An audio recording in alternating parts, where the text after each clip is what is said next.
There is a quiet truth that almost nobody is willing to say out loud. You can spend years thinking positive thoughts, repeating affirmations, visualizing a different future every single night, and still wake up tomorrow inside the exact same reality. I know how painful that sounds because for a long time, I resisted hearing it too. But what I'm about to share is not meant to take hope away from you. It's meant to give you something far more valuable than hope alone, understanding. Most of us were taught that if we simply learned to think better, life itself would begin responding differently. That if we held the right intention long enough, the universe would rearrange itself around us.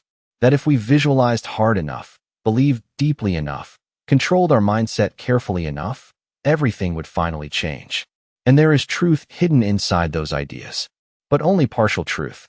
And partial truths are dangerous because they keep people trapped in cycles of effort without explaining why nothing fully shifts. So you try harder. You meditate. You read the books. You repeat the affirmations in the mirror. You listen to lectures late at night, hoping one sentence will finally unlock something inside you. For a few hours, maybe even a few days, you genuinely feel different. Lighter. More aligned. More open. You begin believing the shift has finally started. And then reality touches you again. A message arrives.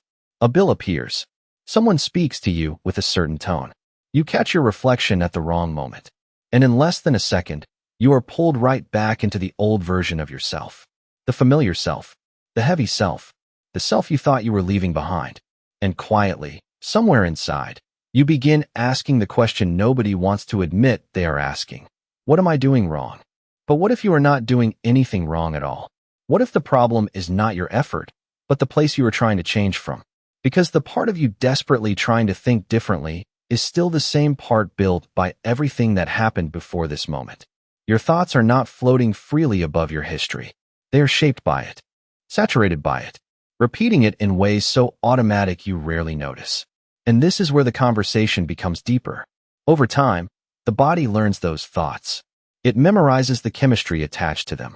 It becomes familiar with certain emotions the same way it becomes familiar with routines, habits, or morning rituals. Eventually, the body begins expecting those emotions before life even gives it a reason. So when reality shows you something you do not want to see, your body does not wait for permission. Before your conscious mind can intervene, it releases the old state automatically. Fear, doubt, heaviness, the familiar emotional texture of being who you have always been. And in those moments, no affirmation in the world can compete with the biology already moving beneath your awareness. Think about the last time you tried to stay calm in a situation that used to completely unravel you. Maybe it was a difficult conversation. Maybe someone you love suddenly became distant. Maybe you opened your bank account on a Monday morning and immediately felt your stomach tighten. Intellectually, you knew what to do. You had read the advice, practiced the mindset, rehearsed the response in your head 100 times. But before the thought could even finish forming, your chest had already tightened. Your shoulders had already curled inward. Your stomach had already turned. The reaction arrived before you did. And that is the conversation almost nobody prepares you for. The conversation between your conscious mind and the older part of you that always gets there first. Because the body does not move at the speed of thought. It moves faster. By the time you remember who you wanted to be, the old version of you has already answered the door. And it answers in a language older than words. Tightness, heat, collapse, pressure, a sinking feeling in the chest. We call these emotions, but they are also instructions. Signals the body sends to itself based on everything it has previously survived. So when you attempt to introduce a new thought while your body is flooded with an old emotional state, the thought enters like a stranger walking into a family dinner. Polite, hopeful, completely outnumbered, and slowly, almost invisibly, you abandon the new thought. Not because it was false, but because there was nothing inside you ready to receive it yet. That is the missing piece almost nobody explains. And for the next little while, I want to walk through it with you slowly and honestly. Not from a stage, not as some perfect teacher pretending to have mastered everything, but as someone who has sat inside that exact frustration, someone who has felt the painful distance between the person they wanted to become and the person they kept returning to. Because there is a way out of this loop. But it does not begin where most people think it begins. It begins somewhere quieter, somewhere closer To understand why your reality keeps repeating itself, we first have to understand the relationship between your mind and your body. Most people imagine them as separate systems. The mind somewhere above, making decisions. The body somewhere below, carrying them out. But that is not what is happening. Not even close. The mind and the body exist inside a constant silent loop, feeding each other instructions every second of every day. A thought is not just an abstract idea floating through your head. A thought is an electrical signal moving through the brain. And when that signal appears, the brain responds by releasing chemicals into the body. Those chemicals move through your bloodstream and touch every cell you have. Every emotion carries its own chemical signature. Joy has one. Anger has one. Sadness has one. Anxiety has one. And the body learns them all intimately over time. Now think about this carefully. If you have spent 20 years thinking the same kinds of thoughts, your body has spent 20 years bathing in the same chemistry. And cells are not passive. They adapt. They build receptors. They prepare for the emotional signals they expect to receive. Eventually, the body no longer simply experiences certain emotions. It begins craving them, expecting them, demanding them with the same familiarity someone reaches for morning coffee. And this is not a metaphor. It is biology. Which means if your body has spent decades absorbing the chemistry of frustration, scarcity, disappointment, guilt, anxiety, or self-doubt, then a peaceful day can actually feel wrong to your nervous system. Not bad. Wrong. Unfamiliar. Empty. So the body quietly starts recreating situations that return it to the emotions it recognizes most easily. Not because it wants to hurt you, but because it wants to feel like itself again. This is the part that shocks people the first time they truly hear it. The possibility that on some level we may become addicted to our own emotional pain. Not addiction in the traditional sense. There is no substance, no obvious conscious choice. Just a nervous system that learned a certain emotional atmosphere and now returns to it automatically, the way a river returns to its familiar path. And eventually we mistake that emotional repetition for identity itself. We say things like, "That's just who I am. I've always been anxious. I've always struggled with money. I've always been the one who overgives." But none of that is identity. It is repetition mistaken for identity. And now consider what happens when you genuinely try to change. Imagine you decide you want peace. Real peace. Not temporary comfort. Not peace that depends on everyone behaving correctly. Real inner steadiness. So you sit quietly. You breathe slowly. For a moment you begin feeling it. A softness in the chest. A loosening in the shoulders. A little space opening inside you. And then, almost immediately, the mind starts wandering again. It searches for something to worry about. Something unfinished. Something irritating. A memory. A fear. A future problem that does not even exist yet. Not because you are weak. Not because you are failing. But because your body notices the familiar chemistry is missing, and in its own strange way, it asks for it back. Signals move from the body to the brain, and the brain, loyal as always, searches for a thought that matches the request. A grievance, a fear, an old memory, anything capable of recreating the emotional state the body recognizes. The thought triggers the feeling. The feeling releases the chemistry. The body relaxes back into familiarity. And just like that, you are home again. Inside, the same self. Inside the same emotional reality. Inside the same life you thought you were trying to escape. This is the loop that keeps people stuck for years, sometimes for entire lifetimes. Not simply their beliefs, not simply their choices, but the chemistry underneath both. And this is where the realization becomes uncomfortable. Because once you truly understand this loop, you begin seeing that many people are not simply attached to certain thoughts.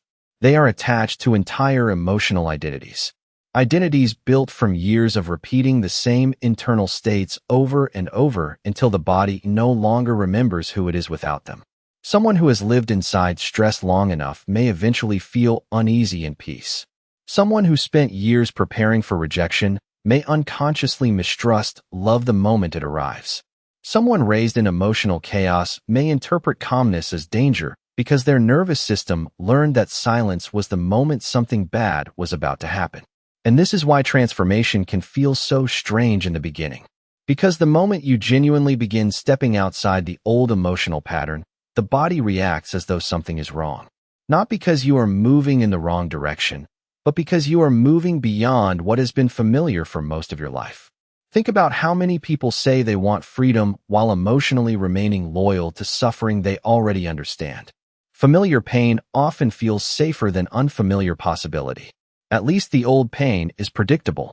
At least you know how to survive there. But the unknown asks something terrifying from the nervous system. It asks you to release the identity built around surviving the past. And many people would rather repeat the pain they recognize than enter a future they cannot fully control. This is why self-sabotage exists. Not because people secretly want to fail, but because the body interprets unfamiliar emotional territory as unsafe. A new relationship feels threatening. Success feels overwhelming. Rest feels lazy. Joy feels temporary. Peace feels suspicious. The old identity keeps whispering, "This is not who we are." And before the conscious mind can stabilize the new state, the body starts pulling reality back toward what feels emotionally familiar again. This is why someone can pray for abundance and still panic every time money enters their life. Why someone can long for intimacy, yet push people away the moment connection becomes real. Why someone can spend years trying to heal while unconsciously recreating the exact emotional states they claim they want to escape. The body always tries to return to its emotional baseline, like a thermostat constantly adjusting temperature back to what it has been programmed to recognize as normal. And the deeper part of this conversation is that most of this programming began before you even had language to question it. Long before you consciously chose your beliefs, your nervous system was already learning from the emotional atmosphere around you. The tone of voices in your home, the tension between your parents, the silence after conflict, the way love was given or withheld, the way safety felt or did not feel. By the age of 7, much of the subconscious mind has already absorbed massive amounts of emotional information about how reality works. And during those early years, the brain functions primarily in slower brainwave states, especially theta, which makes children extraordinarily impressionable. In many ways, the child mind behaves almost like a sponge. It does not analyze reality deeply. It absorbs it. So if a child repeatedly witnesses stress around money, the body may learn that money equals tension. If love arrives only through achievement, the child may unconsciously connect worthiness to performance.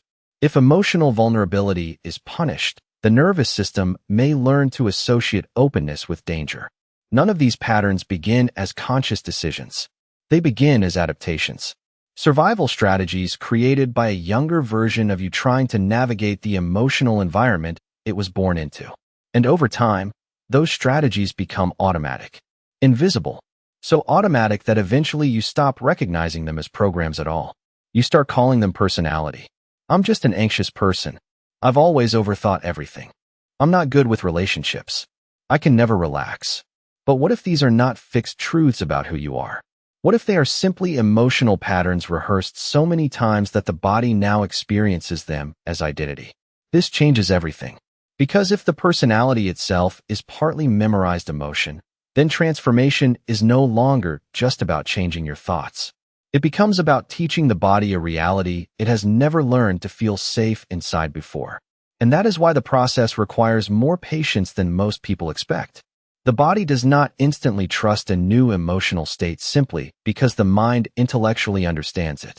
You can read about peace 1,000 times and still feel unsafe when life finally becomes quiet. You can understand abundance philosophically while your nervous system continues preparing for loss. You can know you are worthy of love while your body still braces for abandonment every time someone gets too close. Knowledge alone does not dissolve conditioning. Repetition does. Experience does. Emotional rehearsal does. The body learns through lived feeling, through consistency, through slowly repeated moments where a new state becomes familiar enough that the nervous system stops resisting it. And this is why the smallest moments matter more than people realize. The way you breathe during uncertainty, the way you speak to yourself after making a mistake, the way you hold your body during stress, the way you respond when old emotions begin surfacing again. Transformation is not usually one massive breakthrough. More often, it is 1,000 quiet moments where you stop feeding the old identity one reaction at a time. And eventually, something remarkable begins happening. The body starts learning that peace is survivable, that stillness is survivable, That joy does not always disappear.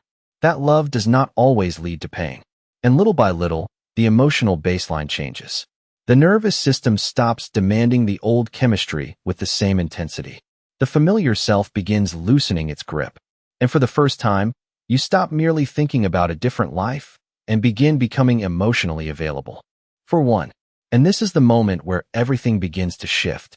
Because once you realize that these emotional patterns are learned rather than permanent, a new possibility opens for the first time. If the body learned fear, then the body can also learn peace. If the nervous system memorized struggle, it can also memorize safety. If your emotional baseline was conditioned through repetition, then repetition can reshape it again. But this is where most people become impatient. They expect transformation to happen instantly because the mind has already decided what it wants. Yet the body moves through time differently than thought does. The mind can imagine a new future in seconds. The body may need months, sometimes years, to fully trust it. And that gap between mental vision and emotional reality is where many people give up on themselves. They say, I tried changing. I tried manifesting. I tried healing. But what they often mean is that they briefly touched a new possibility before the old chemistry pulled them back into familiarity again. Think about someone learning to walk after years of moving through life a certain way. The first steps feel unnatural, unstable, even exhausting. Not because walking is wrong for them, but because the old pattern has been reinforced thousands of times longer. An emotional transformation works the same way. Every time you choose a calmer response instead of the automatic reaction, you interrupt the old circuitry a little more. Every time you stay present instead of collapsing into panic, you teach the nervous system that uncertainty does not automatically equal danger. Every time you stop rehearsing catastrophic futures in your mind, you weaken the emotional addiction to fear. But in the beginning, this can feel almost invisible. Because people are trained to look for immediate external evidence before believing internal change is real. They expect life to instantly rearrange itself the moment they begin doing inner work. But reality often lags behind identity. The inner shift happens first. The external reflection follows later. And this is where many people accidentally sabotage themselves. They begin changing internally for a few days, maybe a few weeks, and then they look at the outside world searching for confirmation. The money has not changed yet. The relationship has not changed yet. The opportunities have not appeared yet. So the body concludes, see, nothing is happening. And immediately the old emotional state returns. Frustration, doubt, discouragement. The familiar chemistry floods the system again, and the body relaxes because it has returned to emotional familiarity. This is why transformation requires something deeper than motivation. Motivation fades the moment reality becomes uncomfortable. What is required is repetition strong enough to outlast the old emotional identity. Because eventually, if you remain consistent, the body begins adapting to the new state the same way it once adapted to the old one. Calmness starts feeling more natural. Presence lasts longer. Emotional reactions lose intensity. The nervous system no longer panics as quickly in situations that once controlled you completely. And then something extraordinary happens. The future you once only imagined begins feeling emotionally familiar before it physically arrives. This is the real beginning of change. Not when the outer world shifts first, but when your body stops treating the new version of you as a stranger. And this is where many spiritual teachings, neuroscience, and even certain interpretations of quantum theory begin overlapping in fascinating ways. Because the state you repeatedly return to emotionally becomes the lens through which you perceive reality itself.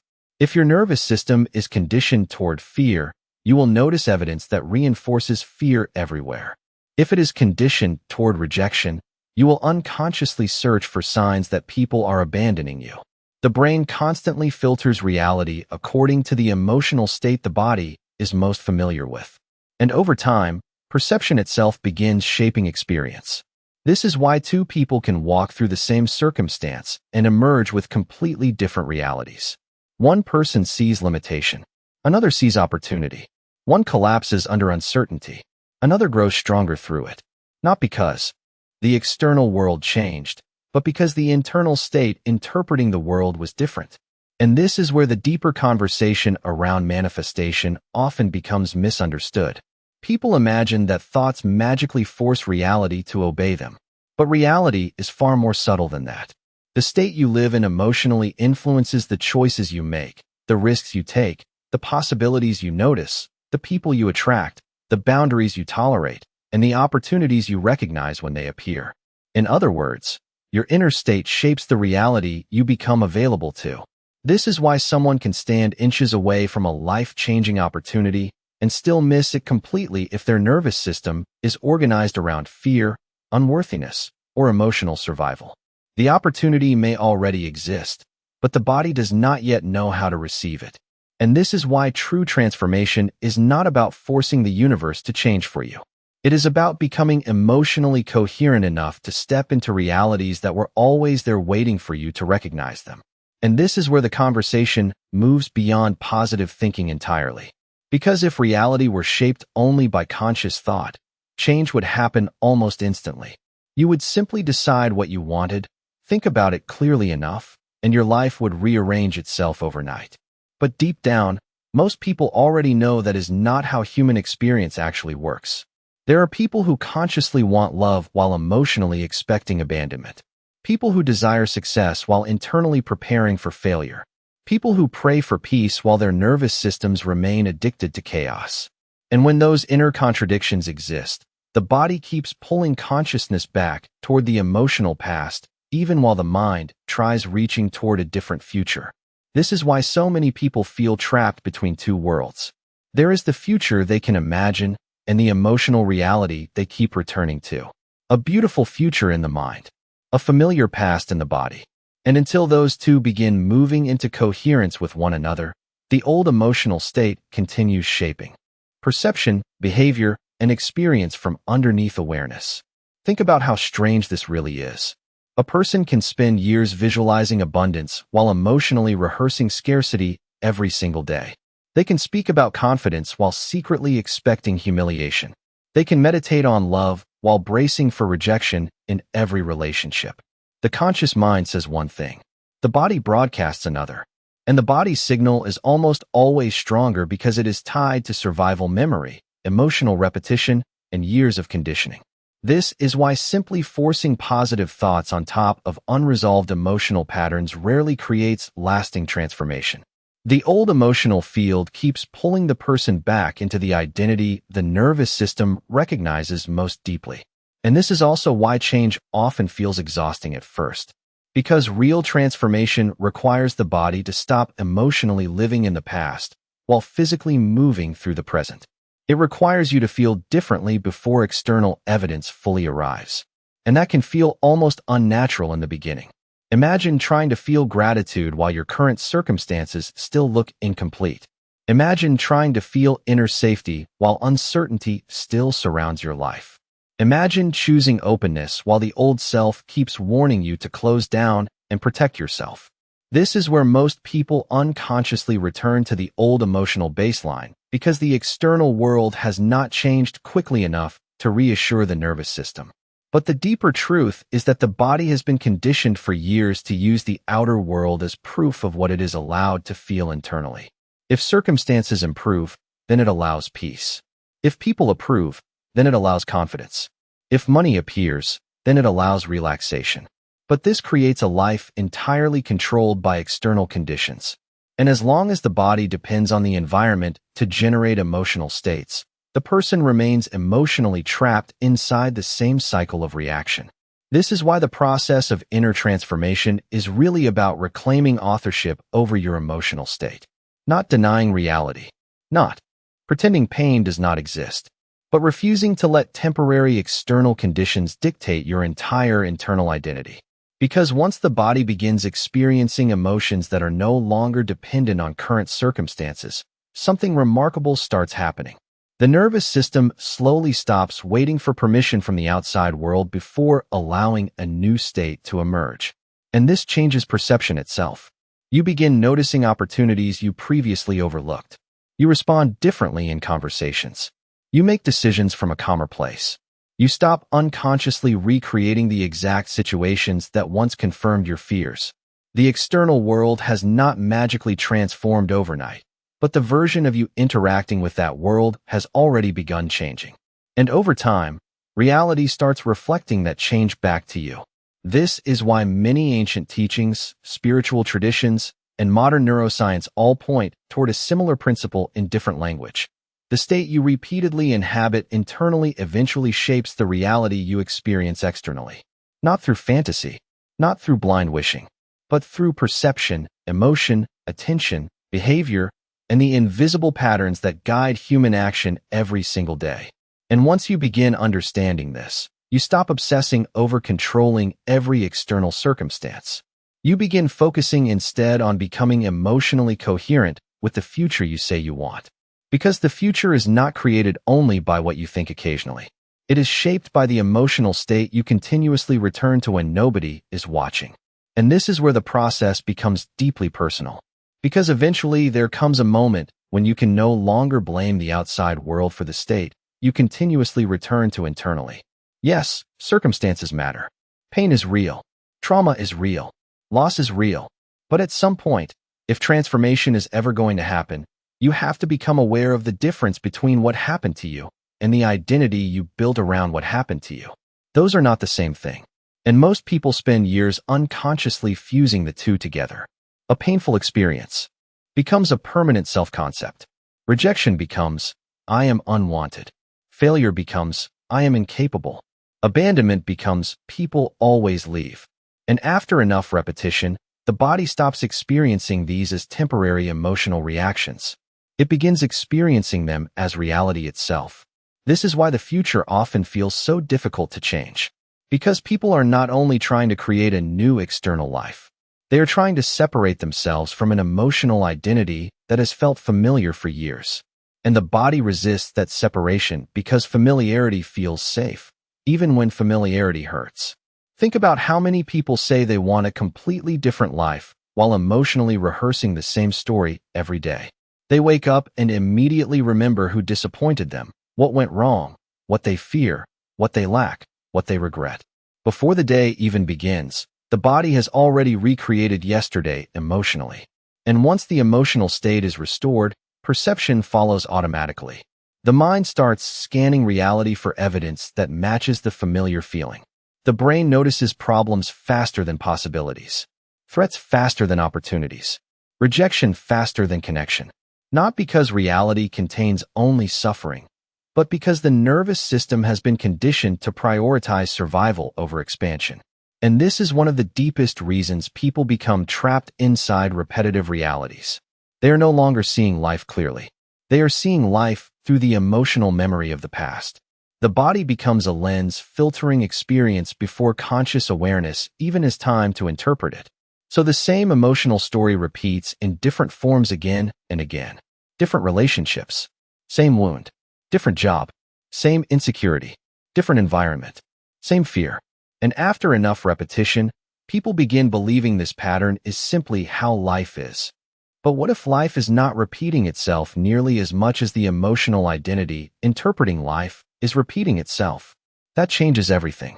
Because once you realize the pattern is internal as much as external, your power begins returning to you. Not power over every circumstance, not control over other people, but the ability to stop unconsciously recreating the same emotional reality every single day. And this is why awareness matters so much. The moment you become conscious of a pattern while it is happening, a small space opens between you and the automatic reaction. In that space lies possibility. In that space lives choice. Most people never experience that space because the body reacts faster than awareness. The trigger appears, and immediately the old identity takes over. Anger, shame, fear, withdrawal, defensiveness.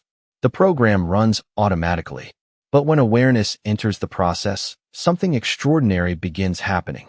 You start noticing the moment the old emotional state is trying to pull you back in. You feel the tightening in the chest, the familiar thought pattern forming, the urge to collapse into the old story again. And for the first time, instead of instantly becoming the reaction, you witness it. That witnessing changes everything. Because the moment you can observe a pattern consciously, you are no longer completely identified with it. There is now a deeper part of you present beyond the reaction itself. And this is where real transformation begins. Not when the old pattern disappears overnight, but when you stop unconsciously becoming it every single time it appears. At first, this process can feel frustratingly slow. The body has practiced the old identity thousands of times. Of course, it does not vanish immediately, but each moment of awareness weakens the emotional momentum of the old self a little more. Every time you pause before reacting automatically, every time you choose presence over emotional habit, every time you breathe through discomfort instead of collapsing into unconscious repetition, you begin teaching the nervous system a new way of existing. And slowly, almost invisibly at first, the emotional gravity of the old identity starts loosening.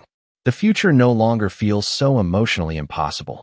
The body begins becoming available to possibilities it once rejected automatically. And this is where people often realize something profound. Healing is not becoming someone else. Healing is remembering who you were before survival taught you to become someone smaller. And this is where the real work begins.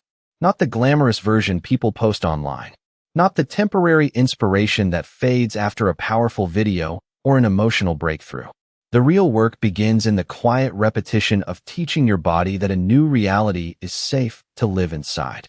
Because once you understand that the nervous system has been conditioned through years of emotional rehearsal, you also understand something else. Transformation is not a single moment. It is training, daily training, emotional training, conscious training.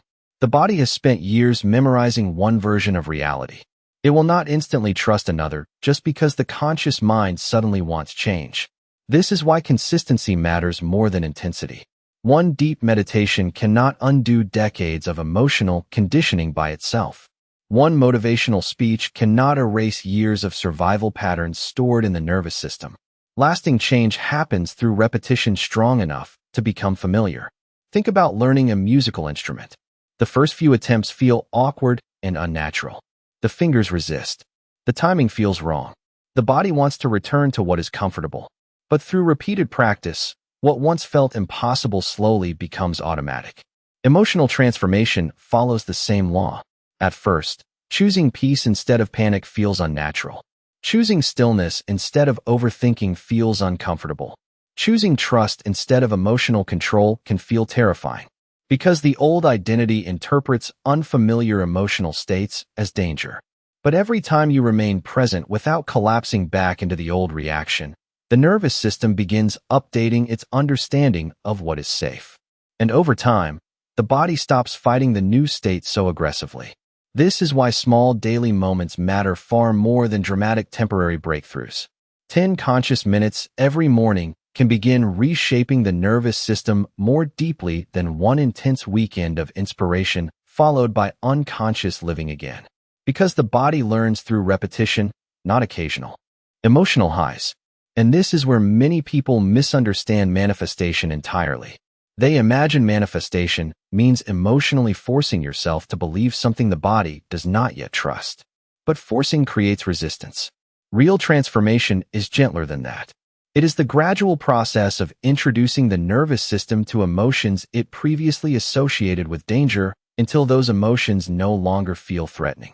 Safety, calmness, openness, joy, worthiness, presence. At first, these emotions may feel fragile, temporary, even fake. Not because they are fake, but because the body has not practiced them long enough to recognize them as familiar. This is why many people unconsciously abandon new emotional states too quickly. They say, "It didn't work." But what they really mean is, the old identity felt stronger. Of course it did. The old identity has been emotionally rehearsed for years, sometimes decades. The nervous system has built entire chemical patterns around it. And every time life becomes uncertain, the body instinctively reaches for the emotional state it knows best. That is why transformation requires patience that goes deeper than motivation. You are not simply changing thoughts. You are teaching the body a completely different relationship with reality itself. Imagine someone who spent 20 years living in constant tension finally experiencing a quiet, peaceful morning. At first, the peace may feel uncomfortable. The body may search for a problem to restore emotional familiarity. The mind may start replaying worries automatically, not because peace is wrong, but because the nervous system has not yet learned how to rest inside it. This is the paradox most people never understand. The body can become more attached to familiar suffering than unfamiliar freedom, which means real healing is not only emotional release. It is emotional reconditioning. And that reconditioning happens through repeated lived experience, through breathing differently when stress appears, through remaining open during uncertainty instead of immediately closing down, through noticing the old reaction without automatically becoming it. Little by little, the body starts building evidence that the new emotional state is survivable. That calmness does not equal danger. That stillness does not mean something bad is coming. That love does not always end in abandonment. That uncertainty does not always lead to catastrophe. And eventually, something subtle but powerful shifts. The body stops automatically demanding the old chemistry with the same intensity. Emotional triggers lose some of their control. Reactions that once consumed you begin passing through more quickly. You recover faster. You breathe deeper. You stay present longer. And then one day, often quietly and without dramatic announcement, you realize something extraordinary. The emotional state you once had to consciously practice has started becoming natural. You no longer need to force peace constantly because the nervous system has begun recognizing it as familiar. You no longer need to fight yourself every moment because the body is no longer entirely organized around survival. And this is where the outer world finally begins responding differently too. Not because reality suddenly became magical overnight, but because the version of you interacting with reality has fundamentally changed. You speak differently, choose differently, respond differently, notice different opportunities, walk into rooms differently, hold eye contact differently, carry yourself differently. The internal state reorganizes perception, behavior, and attention, and over time, the external world reflects that reorganization back to you. This is why true transformation always begins invisibly. Before the relationship changes, before the money changes, before the career changes, before the external proof arrives, something inside you has already begun moving differently. And if you remain consistent long enough, reality eventually catches up to who you have become internally. But most people never reach this stage because they quit too early. They expect the outside world to validate the process before the nervous system has stabilized the new identity. They plant seeds emotionally and then dig them back up every few days searching for proof. But growth does not happen that way. A seed buried underground looks invisible for a long time before anything appears above the surface. Yet beneath the soil, transformation is already happening. Roots are forming. Structures are strengthening. Life is organizing itself quietly where nobody can see it yet. Human transformation works the same way. The deepest changes are often invisible at first. And if you judge yourself too early because external reality has not fully shifted yet, you may interrupt a process that was already beginning to change your life from the inside out. And this is the stage where most people begin doubting the process entirely. Not because transformation is failing, but because reality still looks too similar to the old life they are trying to leave behind. The bills still exist. The unresolved conversations still exist. The uncertainty still exists. Sometimes the external world even appears to become more chaotic right after someone begins changing internally. And if you do not understand what is happening during this phase, it is very easy to believe that none of your inner work matters. But this is one of the most important moments in the entire process. Because what you are experiencing is the gap between internal transformation and external reflection. And that gap exists for a reason. Think about planting a seed beneath the ground. The moment the seed enters the soil, growth has already begun, even though nothing is visible above the surface yet. Beneath the dirt, roots are quietly forming. Structures are organizing themselves invisibly. Life is moving long before the eye can confirm it. But imagine digging the seed back up every few days demanding proof that it is growing. The process would never complete. And this is exactly what many people do emotionally. They begin cultivating a new internal state, peace, gratitude, self-worth, openness, and then immediately look at the outside world searching for evidence that it is working. When the evidence does not appear fast enough, they panic. The old emotional identity returns. Doubt floods the nervous system again. and the body moves right back into the familiar chemistry of frustration and fear. This is why emotional consistency matters so deeply during transformation, because the external world often takes time to reorganize around the new internal state. Relationships do not instantly change overnight. Careers do not instantly shift. Financial realities do not immediately rearrange themselves the moment you begin healing internally. Reality moves through sequences, interactions, timing, and invisible chains of cause and effect that the conscious mind cannot fully see yet. But internally, something has already started changing. The nervous system is becoming less reactive. Your emotional baseline is slowly shifting. The old triggers no longer control you with the same intensity. Your awareness interrupts reactions that once happened automatically. And although these shifts may appear small, they are actually foundational. Because external reality is often delayed evidence of internal identity. Most people want proof first and emotional change second. But transformation usually demands the opposite. You change internally first, and then reality gradually catches up to reflect who you have become. And yes, this requires enormous trust. Because during the in-between stage, you are often asked to continue embodying a new emotional state before physical confirmation arrives. This is where many people unconsciously return to old patterns simply to relieve uncertainty. The body craves immediate reassurance. It wants external proof that the process is working. But if you constantly depend on the outer world to validate your internal state, you remain emotionally controlled by circumstances. The deeper work is learning how to sustain inner coherence even while reality still appears incomplete. And this is not about pretending difficulties do not exist. It is about refusing to emotionally collapse every time the old world has not fully disappeared yet. Imagine someone learning to trust again after years of disappointment. The old identity constantly searches for signs that pain is about to repeat itself. Every delayed text message feels threatening. Every moment of silence feels loaded with meaning. The nervous system keeps preparing for the familiar emotional outcome. But each time, the person remains present instead of spiraling into old reactions. They weaken the emotional authority of the past a little more. The same principle applies to every area of life. Abundance, love, confidence, creativity, peace. The old emotional memory always tries pulling you backward toward what feels predictable. And this is why the middle stage of transformation often feels so uncomfortable. You are no longer fully identified with the old self. But the new self has not completely stabilized yet either. You exist between realities, between identities, between emotional worlds. And in that space, doubt becomes extremely loud. But doubt is not always a sign that you are moving in the wrong direction. Sometimes doubt is simply the nervous system reacting to unfamiliar territory. The body interprets uncertainty as danger because uncertainty means it can no longer predict reality using the old emotional map. Yet this exact moment is where growth becomes possible. Because if you continue practicing the new state despite the temporary absence of external proof, the nervous system slowly begins learning something revolutionary. Safety can exist even without certainty.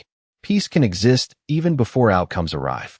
Worthiness can exist even before validation appears.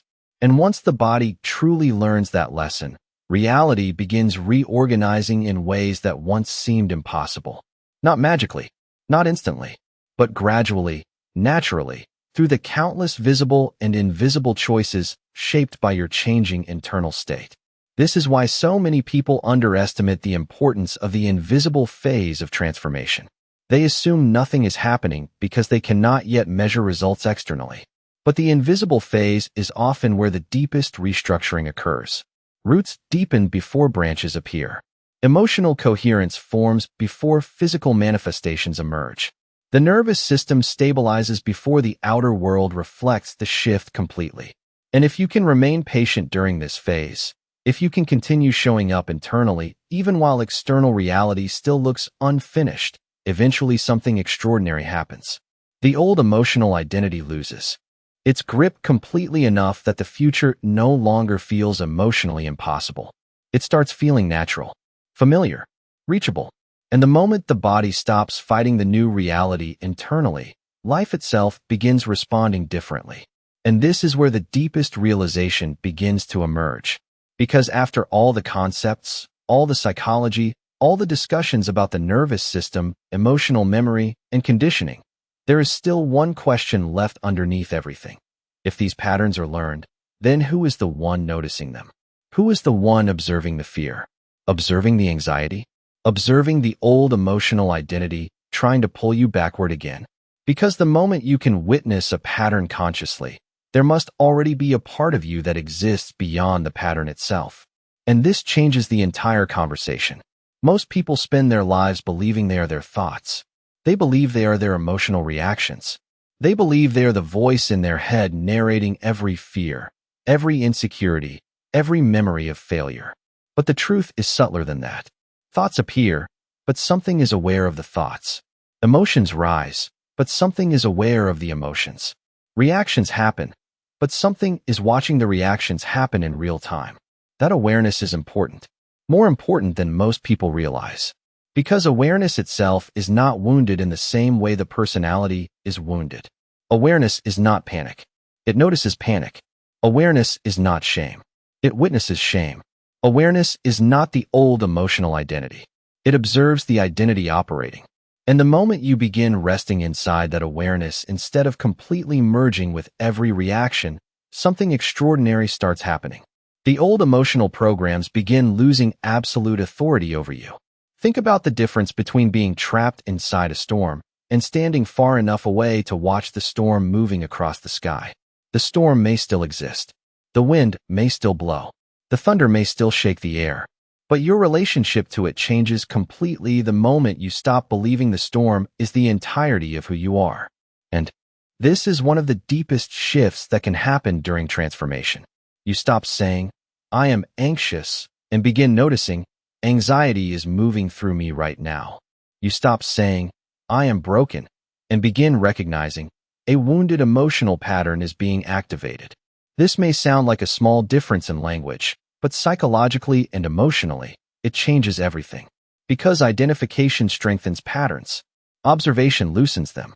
Whatever you completely identify with gains control over your nervous system automatically. But what you can observe consciously, you begin creating space around. And in that space, freedom starts becoming possible.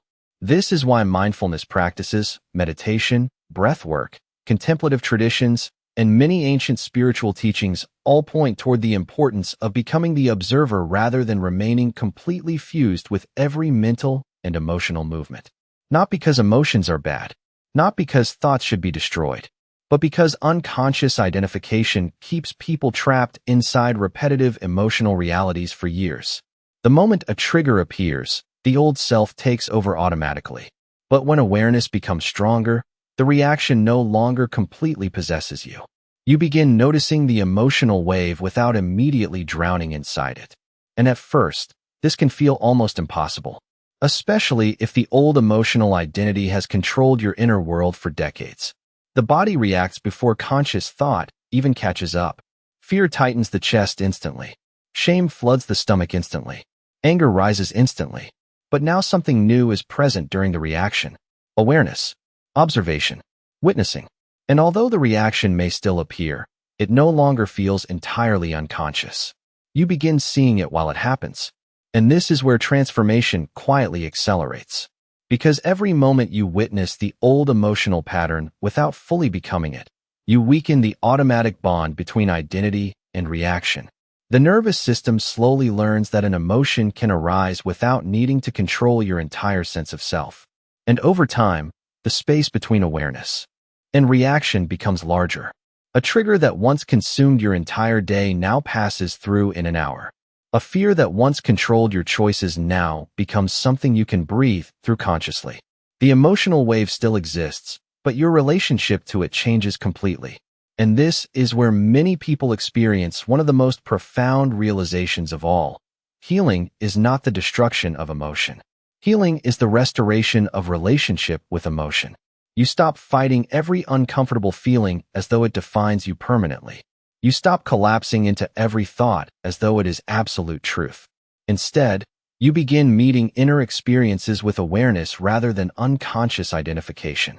And strangely enough, This often allows emotions to move through the body more naturally instead of remaining trapped there for years. Because resistance frequently strengthens the very emotional states people are trying to escape. The more someone fears fear itself, the more trapped they become inside it. The more someone resists sadness completely, the more the nervous system clings to unresolved grief underneath the surface. But awareness creates movement, space, breathing room. The body slowly realizes it no longer needs to defend the old identity with the same intensity, because awareness itself is capable of holding emotional experience without collapsing beneath it. And this changes how reality is experienced externally too. Because when you are no longer reacting unconsciously from the same emotional wounds every day, your decisions begin changing naturally. Conversations change. Relationships change. Boundaries change. Opportunities become visible where fear once blocked perception completely.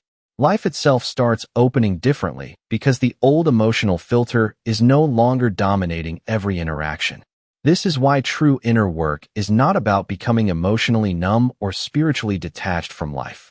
It is about becoming conscious enough to stop letting unconscious emotional conditioning control your reality automatically.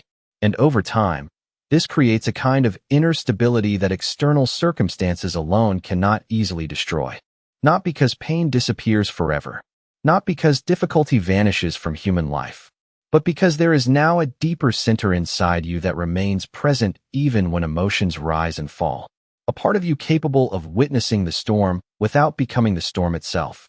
And once that awareness becomes strong enough, something beautiful begins happening. The old identity no longer feels like a prison. It begins feeling like something you can gently outgrow. And maybe this is the truth you were always moving toward without fully realizing it. The goal was never to become a completely different person overnight. The goal was never perfection, never endless positivity, never controlling every thought that enters your mind. The deeper transformation was always about remembering that you are more than the emotional patterns your body learned in order to survive, more than the fears repeated by the nervous system, more than the old stories replaying themselves inside memory. Because beneath all of that, there is still an awareness quietly watching, stillness beneath the noise, presence beneath the reaction. And once you begin reconnecting with that deeper part of yourself, life starts feeling different in a way that is difficult to explain to people who have never experienced it. The outer world may not instantly become perfect. Challenges do not disappear forever. Pain still exists. Uncertainty still exists. But something inside you stops collapsing the way it used to. The old emotional storms no longer define your entire identity. You begin recovering faster, breathing deeper, trusting yourself more. You stop needing every circumstance to go perfectly in order to feel okay internally. And that shift changes everything. Because most people spend their entire lives unconsciously waiting for the external world to grant them permission to feel whole. They wait for success to feel worthy, for relationships to feel lovable, for certainty to feel safe, for approval to feel enough. But eventually you realize that no external condition can permanently stabilize an identity that is still emotionally fragmented inside. The deeper work was always internal. Always. And this is why some people can have everything externally and still feel empty, while others walk through enormous uncertainty with a strange sense of grounded peace. The difference is not only circumstance. It is relationship with the inner self, relationship with awareness, relationship with emotional experience itself. This is why true healing often looks quieter than people expect. It is not always dramatic breakthroughs or constant emotional highs.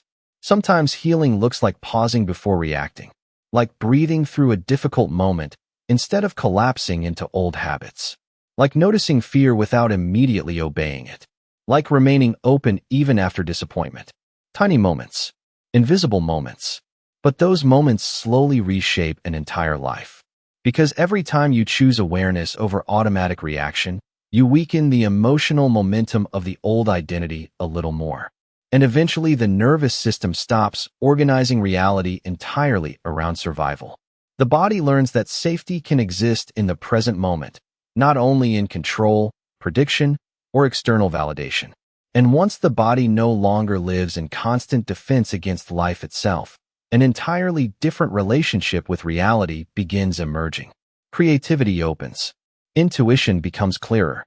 Connection deepens. Opportunities become easier to recognize because fear is no longer consuming all available attention. You stop spending all your energy trying to emotionally survive every moment and begin actually living. And maybe this is why so many people feel exhausted all the time without understanding why. Because carrying an old emotional identity requires enormous energy.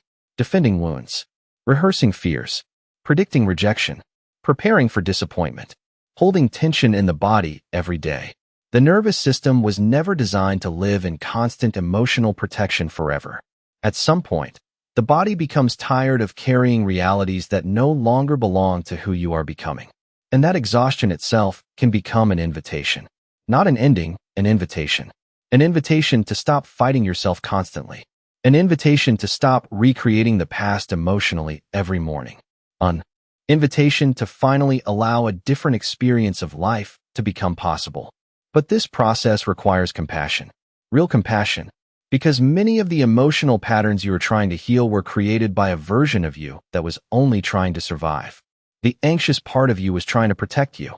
The defensive part was trying to protect you. The fearful part was trying to prevent pain from happening again. And when you begin seeing those patterns with awareness instead of hatred, something softens inside the nervous system. Healing deepens when judgment decreases.